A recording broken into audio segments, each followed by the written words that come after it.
We are back with the second song from Season 1, Episode 3, Scrambled Eggs, fab title, from Hazbin Hotel, of course, that's why we're here. If you've clicked on this video, you are here to watch a reaction and analysis of Whatever It Takes. Honestly, I thoroughly enjoyed this song. I am filming this introduction after I've watched the full episode 3, which you can go and check out over on my Patreon. Which, if you're new here, hi, I'm Jennifer Glatzhofer, but you can call me Jen. I am a singer and a vocal coach, and I have been watching Hazbin Hotel from episode 1. You can catch episode 1, 2, and 3, and potentially 4 maybe as well soon, over on my Patreon, but I'm making my way through the episodes over there, and of course breaking down the songs, which you can then check out on YouTube. My full reactions over on Patreon contain the full reaction and analysis videos as well. So basically, if you want some more fun, go and check me out over on Patreon. If you are intrigued to know what song is currently playing, then please do go and check out my Spotify page or whatever streaming platform you use to listen to music, as I released a debut album earlier this year. My debut album Echo came out in May this year, and you can also purchase a digital download or a vinyl record of the album. But yeah, let me know what your favorite songs are. Please hit the subscribe button, the bell button, and thumbs up button, and enjoy Whatever It Takes from Hazbin Hotel.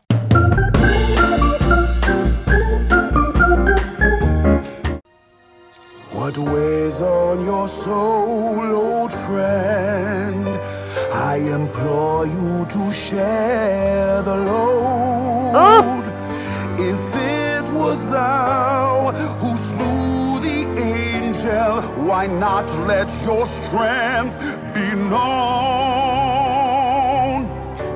1 second, you can so hear his voice in this now. Like, obviously you can hear the Zestial character and like it continues, but there's a little bit of that, and when Zestial speaks, you can hear this low thickness frequency rumble in there in the bottom. It's quite a breathy quality when he speaks as well, and obviously there's lots of like space and reverb around the voice, and you know, just to create this character. But when he sings, there's so much of that as well. There's like this, you can hear this kind of wind, mist, fog resembling sound around his voice as well.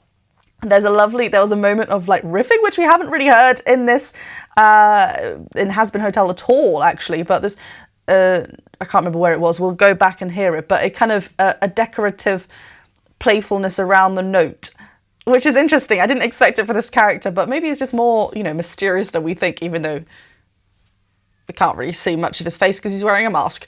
But there's a lovely rich quality to his tone as well. Let's go. What weighs on your soul, old friend? Like vibrato, nice and wide. I implore you to share the load. Yeah, like, so I implore you to share the load. Even when he sings the word load, it's not load, like following this bright quality. He's remaining it quite dark. Low, we've got this lovely rich open space at the bottom. It's just so, it shows this like power as well. It's got this lovely warmth to it, which I wasn't expecting. So, old friend, I implore you to share the load. It closes on that diphthong. If it was thou who slew the angel, why not let your strength be known? And notice on the word, why not let your strength be known? I think here it was. We are a lot brighter than what we were just before. Why not let your strength? We had this lovely full vocal fold closure, a bit more twang in the voice as well to brighten up. Be known. And as we then ascended on the word known, it was a little bit brighter. So I love how we get that build. Was thou who slew the angel, why not let your strength be known? And stayed on the open part of the diphthong. I always thought, oh, very breathy, that I would keep blood off my face, but when that thing attacked, I had to act to cross that line and keep them safe. Wait, does she kill the angel? Is that what she's saying now? That's why she didn't want to talk about it earlier. And she's talking about that she like protect, but like listen to how, so before how she was standing up for Zestial, she was talking, it was very, the singing was very much connected, very thick, very just heightened as well in pitch, very connected, very chest dominant. There we go, that's the word. Whereas here now we are throwing a lot more breath through the vocal folds. It's a lot more softer. She's showing a vulnerable side. She's telling us the backstory, and, you know, it invites us in to know her a little bit better as well. Really great diction, though, still. I would keep blood off my face, but when that thing attacked, I had to act to cross. I love how she's completing the words. And keep them safe. But if anyone knew, then all of hell would rise to war, and who's to say who'd survive the fray? I might lose the ones that I was killing for. So Wait, this is... I'm loving this song. This has got a bit more of a rocky edge to it. We can hear this distortion creep in ever so slightly with her voice every so often as well, not all the time. And this is the connection of the false vocal folds. We're getting a little bit of that contact there, so it's not anything harmful to the true vocal folds where we're connecting where I'm talking right now. It's something a little bit as a layer of muscle a little bit above, which is actually making contact to create this distorted sound. It's great, and it's actually not a loud sound as well. We're not pushing volume to get this, otherwise the true vocal folds will want to be in play. It's just allowing things to just dance around a little bit differently. I love it, and I love how we're getting a little bit more connected overall with full vocal fold closure, starting off really breathy and then just really strengthening it up. And as well, similar to what we had with Zestial, just that twang coming into play, the brightening, the tightening or the narrowing of the AES, the aryepiglottis sphincter, just allowing us to get a little bit brighter, and that's going to help us with volume as opposed to reaching up with our thicker folds. I had to act to cross that line and keep them safe. But if anyone knew, So still soft, now her changes. then all of hell would rise to war. Yeah, I know I just stopped right in the middle of the sentence, but that's where it changes. And this is also where, rather than singing to the end of the line and then the bar changes, she's singing right through the bar. It's very continuous, which is why I was like, where am I stopping? It's like when you get caught into that one thought that you have to do, which is what she did to protect. It just kind of keeps bubbling and bubbling and going forward. So I love how that's in the, like, how it's written lyrically and melodically. But if anyone knew, then all of hell would rise to war, and who's to say who'd survive the fray? Quick breath there.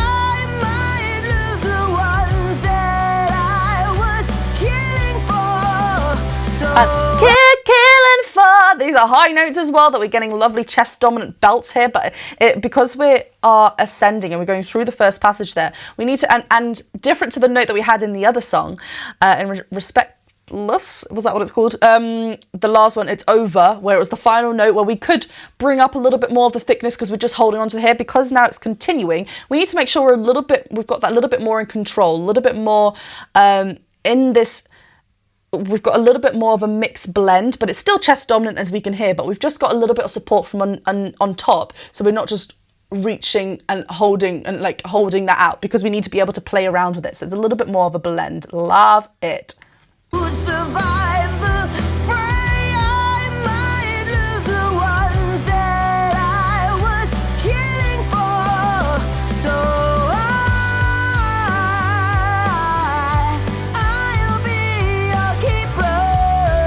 She's just a mom. She wants to protect. Do whatever it takes. I'll make the mistakes. I'll keep you safe and keep this secret.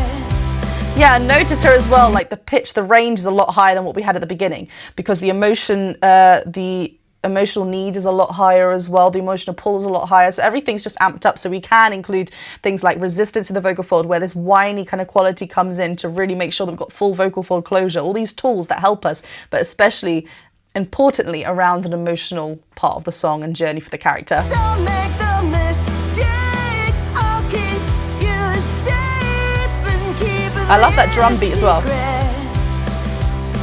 When I saw your face, you made me feel like a stranger in a brand new place, and it felt so good to be understood. But there's so much Oh, I love that we have Vaggie singing as well. Obviously, Stephanie Beatriz as well, who voiced not Moana. What's her name? Encanto. I forgot her name. What is her name? Encanto. Mirabelle Madrigal, there you go. And I love how Vaggie's quality is quite similar to Charlie in this song.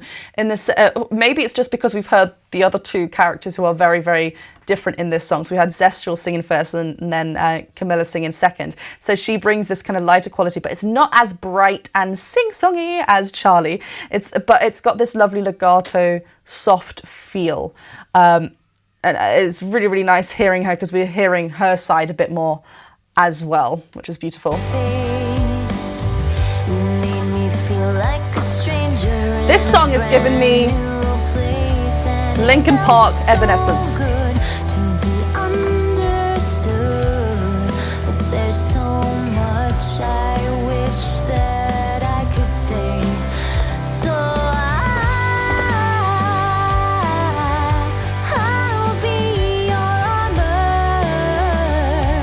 No, this is way too cute. I'll be your armor.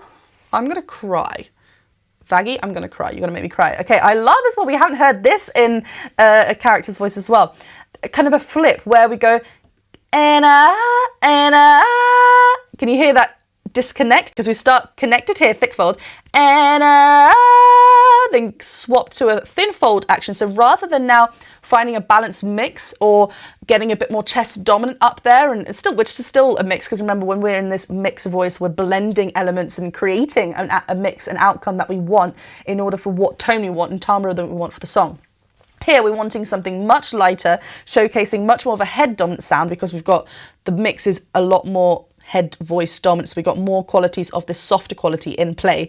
So rather than and bringing everything up, or just, you know, bringing more qualities of the chest voice thick fold up and blending things in together still, and it's a lot more thinner, where the less of the vocal fold are touching, more the higher upper part of the vocal folds are touching as we're ascending. But also we're throwing a little bit of breath through as well, just a little bit, so it's not a full connected sound. It's really nice. And the line is beautiful. Yeah, I love that armor line.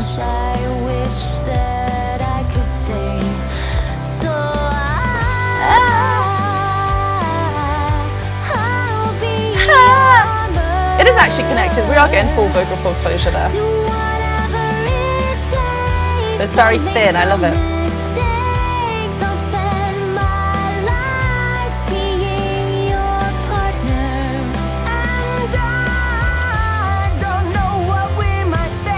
Okay. Oh, sorry, this middle eight section just came out of nowhere and I loved it. I thought we were going to get a bit more of the chorus, and then I love, we could really hear, this is great, we could really hear the difference in quality. So we're remaining in this lovely head voice dominant mixed quality with Vaggie up on the top here in the chorus, which is beautiful. And again, we haven't heard, and especially in this day and age of musical theatre, there's a lot of belting. It's very common to belt out the high intensity emotional, but having it stripped back, and having it stripped back for a character that is very strong, that wants to be that protector for Charlie, is interesting that we've gone into a bit more of a softer quality. But actually it's interesting because it opens up so many more layers for her. Like,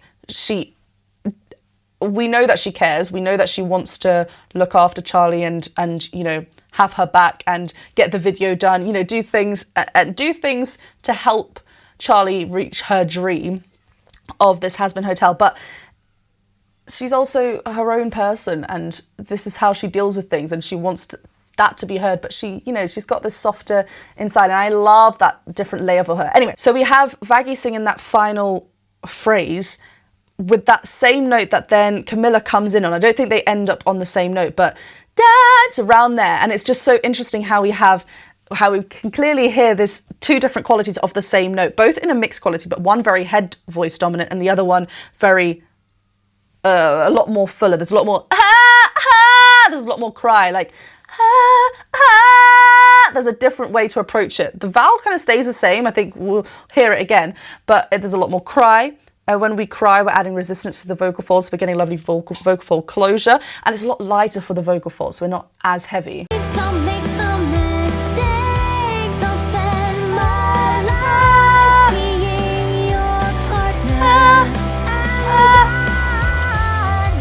I love these drums.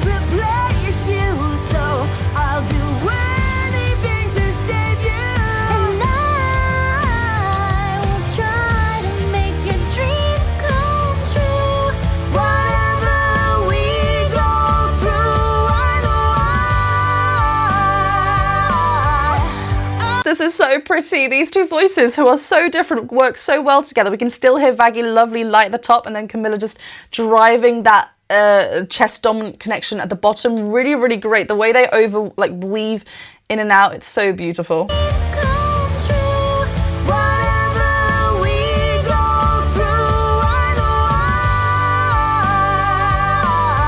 And we get that trail down.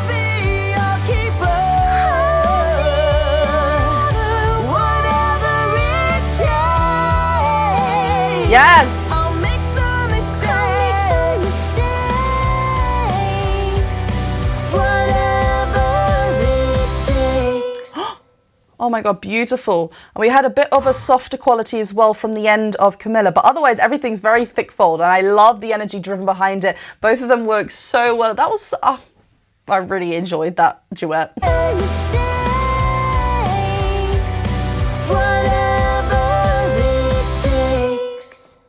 Beautiful, loved it. I really freaking enjoyed that song. I think it's just a breath of fresh air when you get different qualities. Not saying that I didn't enjoy the first few songs, because I really did, but sometimes when you hear every single episode, bearing in mind I've just watched 3 episodes now, go check out on Patreon the full reaction to the episodes, but when new voices come, it's always like, whoa, there's something more. Then we'll go back to Charlie, like, we didn't hear Charlie sing at all in this episode, but maybe the next episode she will, and it's like, wow, back to like Disneyland and just so it's really nice that we get something different, and I loved the character. I loved the character arch as well with Carmilla. I just thought it was great. Well, I hope you enjoyed this video. If you did, go and check me out over on Patreon like I mentioned, but hit that subscribe button, the bell button, and a thumbs up button, and be sure to check me out over on Spotify or wherever you listen to music. I'd love to know what some of your favorite songs are from my album, because I will be writing more. I'm very excited. Have a wonderful day, and I'll see you very soon for some more